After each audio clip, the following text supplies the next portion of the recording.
Hello students, this is Dr. Pallavi Rai and I'm working as Associate Professor in Ramesh Institute of Vocational and Technical Education, Greater Noida. Today I am here to present on the topic of glycosides. It is a topic in Unit 4 of your subject PP405T. So what is a glycoside? A glycoside is any molecule having two parts. One part is the sugar part and another part is a non-sugar part. The two molecules, they are joined through the anomeric carbon to another group via a glycosidic linkage. A glycosidic linkage is a bond with where a certain type of chemical bond is there between the sugar molecule and the another molecule. The sugar molecule is normally known as the glycone part, while the non-sugar part is known as the aglycone part or the genin part. For example, if there is a if a saponin glycoside is there, then in that sapogenin is the aglycone part, while together it is known as a saponin glycoside. The physicochemical properties of the glycosides are as follows. They are generally colorless solid substances which are amorphous in nature and they are non-volatile. They may be colored at times depending upon which type of glycoside they are. The glycosides do not give positive tests for carbohydrates, but upon hydrolysis, that is by treating with certain mineral acids or by increasing the temperature or by using certain enzymes, they can be broken down, and after that the sugar part will definitely give a positive test. For example, Molish test or Pelling test are given positive after hydrolysis. Generally, they are water soluble compounds, and if the number of sugars increases, then the solubility in water increases. They are normally insoluble in organic solvents. They have a bitter taste and they are odorless principles. Now, some of the glycosides may be soluble in alcohol also. Now we move to the classification of glycosides. There are different bases on which the glycosides can be classified. So the first classification is based on the type of the bond between the glycone and the aglycone, that is the glycosidic linkage.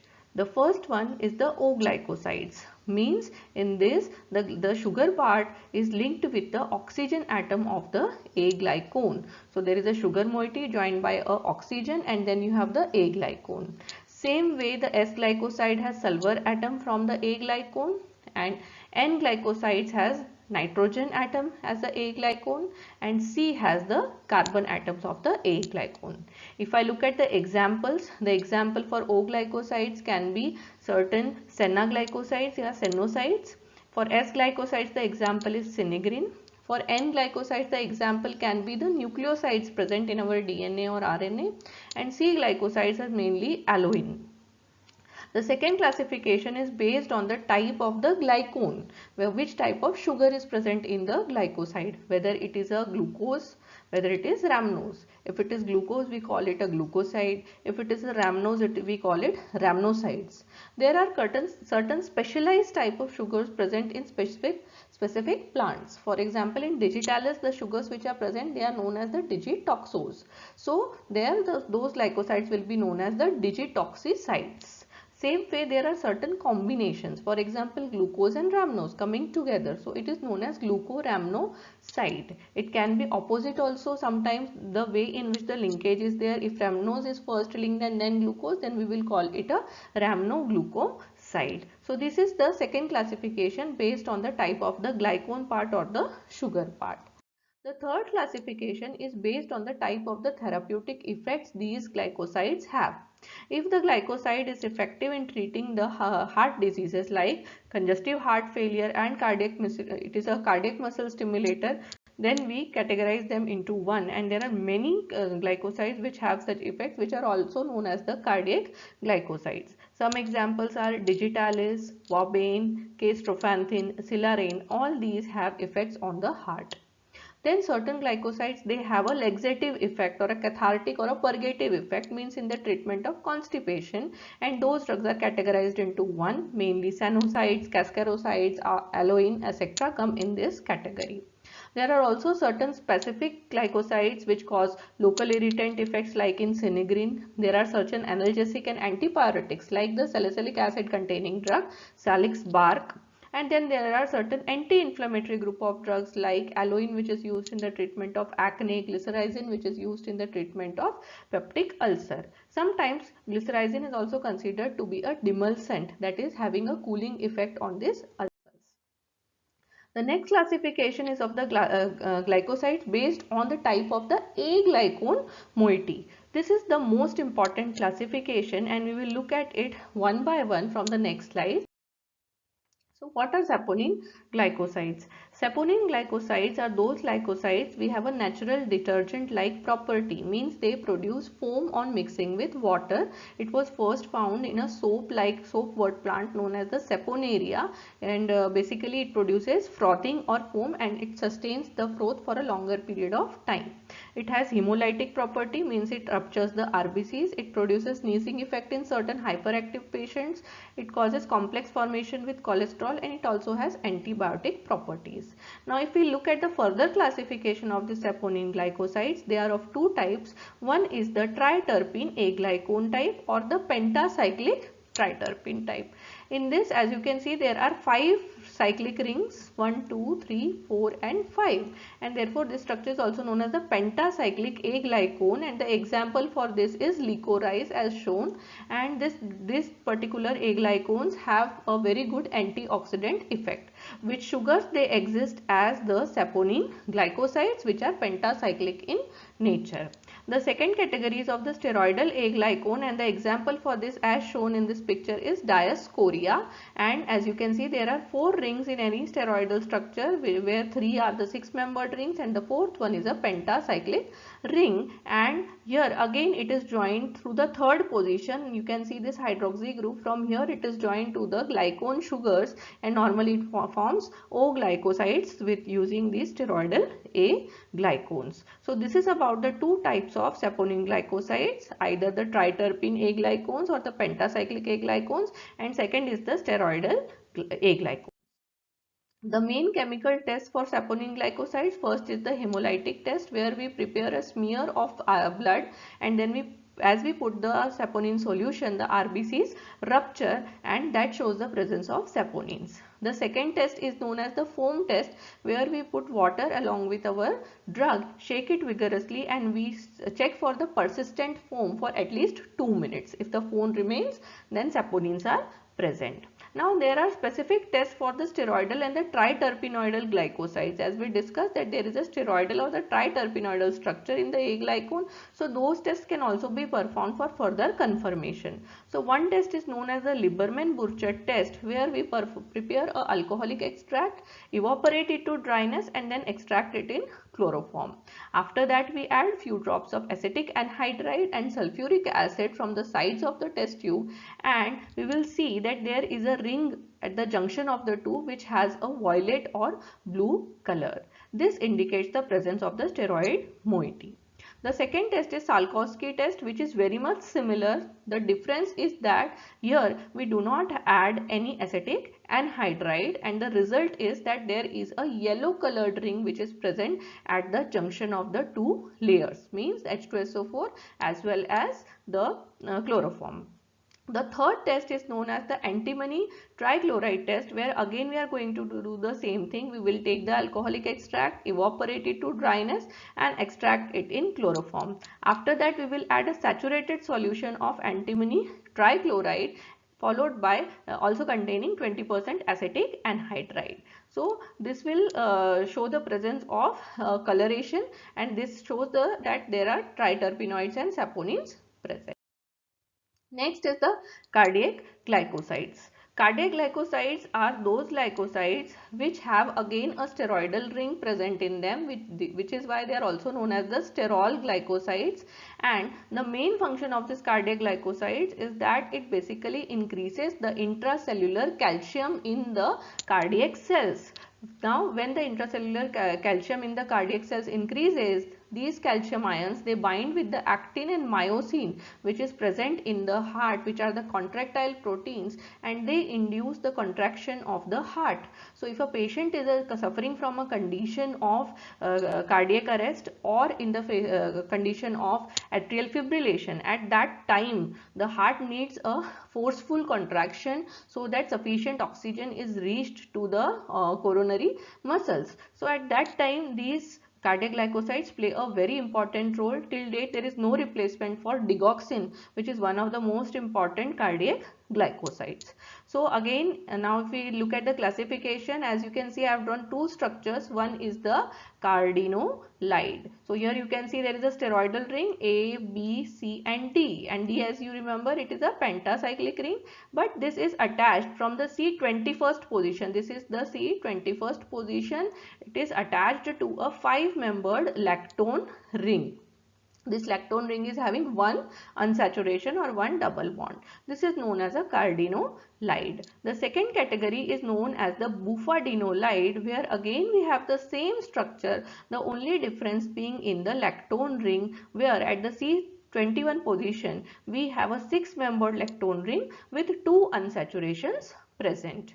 Now I will make it further clear that cardenolides have been found in plants and they are generally used in the form of drugs, mainly digoxin, digitoxin, etc. While bufadinolide was earlier isolated from a frog skin and it was known as bufalin, and it is highly poisonous in nature. It is present in certain plants like Scilla, but still majority of bufadinolides are available from animal sources. Now here I have shown the pictures of certain examples of cardiac glycosides like digitalis, Scilla, which is also known as jungli piaz. Then we have Caner, which you must have seen. Normally it is used in the religious processes.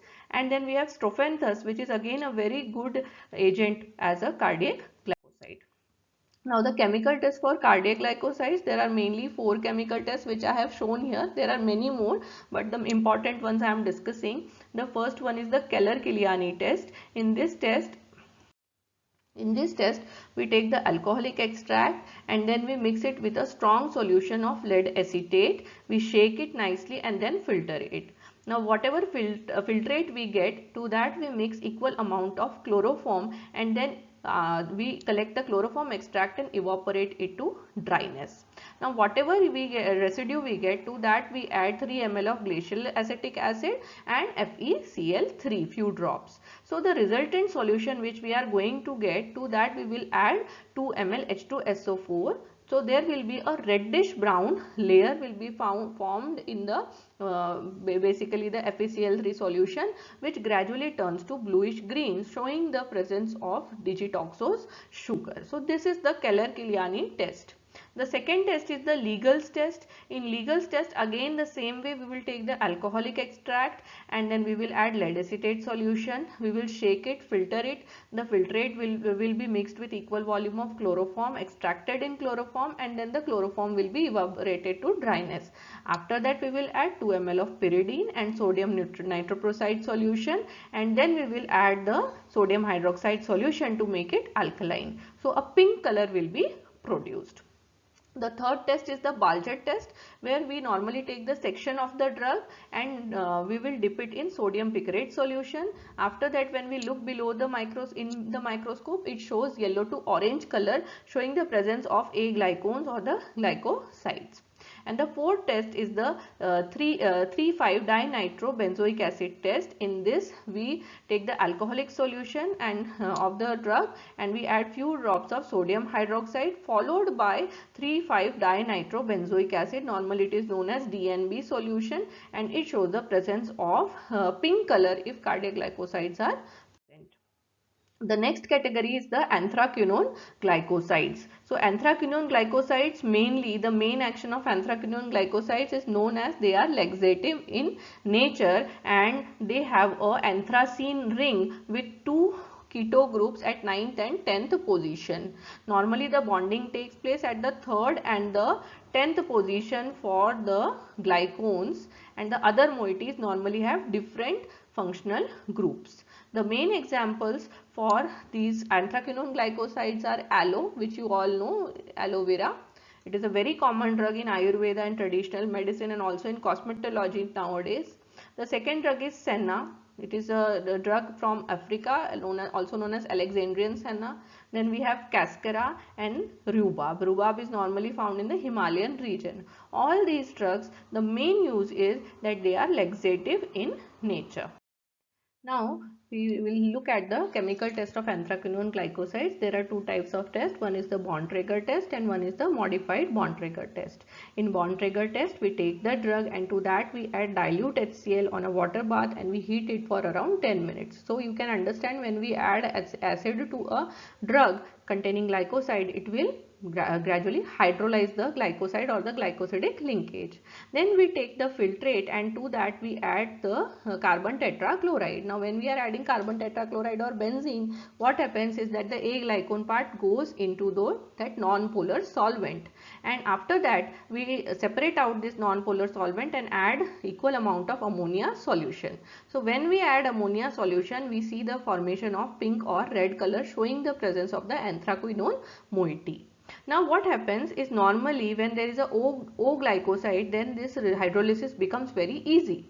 But as we saw that aloin, it is a C glycoside and it cannot be broken by simple hydrochloric acid. So we perform the oxidation in modified Bontrager test, where the whole entire procedure is same. The only difference is that we add 5 ml FeCl3, due to which the oxidation takes place and then the anthraquinone moiety is released, and now we will get the positive test for modified Bontrager test. So remember that C glycosides normally give positive Bontrager test, while the other anthraquinone glycosides, they give positive Bontrager. The next category is of the flavonoidal glycosides. So here the A-glycone part is basically the phenyl benzopyrene ring. As you can see that this is the structure of a flavone, and here you can see that there is a C6 moiety, that is the benzene ring, which is joined by 3 carbon atoms, 1, 2 and 3, to another benzene ring, which is a C6 ring. So a normal flavonoid has C6, C3, C6 chain in it. So that is the basic structure of any flavonoid, and normally this C3 structure gets converted to a benzopyrene ring. Benzopyrene means there is a cyclization, and we have a pyrone means there is a heterocyclic oxygen along with a keto group which is present. So this is the A-glycone structure. As such, you will be studying about flavonoids in a separate topic of secondary metabolites. Now normally they are classified further into flavan, flavanol, flavanone, isoflavone and chalcone groups, and the examples for these flavonoidal glycosides are rutin, quercetin, hyperoside, diosmin, etc. Now here one example which I have included is hesperidin, and you can see this in lemon peel. Basically hesperidin is present in all the citrus fruits. The peels, the presence of hesperidin has been reported. Another drug which is there, which is ginkgo, as you can see the picture. So ginkgo is a Chinese drug which has been known for its high antioxidant potency just because of the presence of flavonoids. Now the main chemical test of flavonoids, first test is the ammonia test, where we dip the filter paper in the alcoholic solution of the drug and then we expose it to ammonia vapors. So a yellow spot is formed showing the presence of flavonoids. The second test is the Shinoda test, which is a very important test, and it gives a very clear result, where we use magnesium turnings or metallic magnesium, and to that we add dilute HCl. This mixture is added to this mixture is added to the alcoholic solution of our drug, producing a red color. This color gradually becomes darker and darker, and if it is very dark, it shows the presence of dihydroflavonoids. The third test is the vanillin hydrochloride test, in which we use the alcoholic solution of the drug, and then it shows the presence of dark pink or red coloration for the presence of flavonoids. The next category is of the coumarin glycosides, and in coumarin glycosides the main A-glycone part is again the benzopyrene ring. There is a benzene ring along with a pyrone ring together forming the benzopyrene ring, and then it is attached to various sugars. As you can see that there are different sugar moieties which are attached. So this is an example of the coumarin glycosides. The example for coumarin glycoside is Soralia. Soralia is one of the most important drug for the treatment of psoriasis, and the main ingredient is soralin, which is a coumarin flavonoid. Then another example is Visnaga, which is a source from Amivisnaga. It is also a very important drug. The normal uses which have been reported are that it is hemorrhagic, they have hemorrhagic, anti-fungicidal and anti-tumor effects. When the pyrrone ring is replaced with a furan ring, then thus coumarin is known as furano-coumarin ring, and they also have certain pharmacological effects. The chemical test for coumarin, first is the FeCl3 test, in which we take the alcoholic extract of the drug. To it we add FeCl3, and it shows the presence of deep green color which gradually turns to yellow. The second test is the fluorescent test, in which we add one normal NaOH to the alcoholic solution in equal proportion, and it gives blue-green fluorescence. So that is the second test for coumarin glycosides. Further, we will see the other different categories of glycosides. Example, phenol glycosides. The example is Salix tree and bearberry. The second category is cyanogenetic glycosides, which mainly are those glycosides which on hydrolysis release hydrogen cyanide, and it is highly poisonous in nature. It is found in bitter almond and wild cherry bark. The third is the isothiocyanate glycoside, which have, along with the cyanate group, that is CN group, they also have the sulfur group, therefore known as isothiocyanate glycoside, and the example is black mustard. The fourth category is steroidal glycoside, where it is not a cardiac glycoside because it doesn't have any effect on the heart.